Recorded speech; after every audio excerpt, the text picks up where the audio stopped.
The last tab is the Help tab. Here, you have 4 sections: Help and Support, Community, Articulate Storyline, and Publish.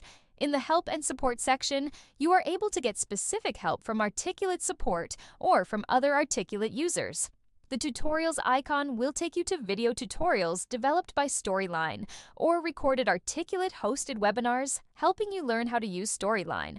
This can be especially helpful when Articulate releases a new feature. One of the biggest strengths of not only Storyline, but Articulate, the company, is its community.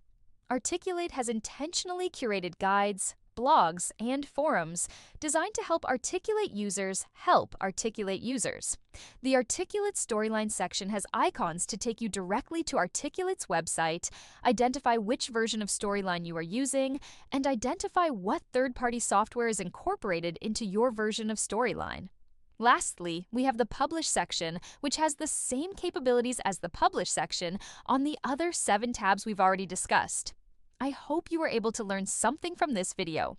If you enjoyed it and want more videos on how to use Articulate Storyline, please like and subscribe to this channel. Thank you and have a good day!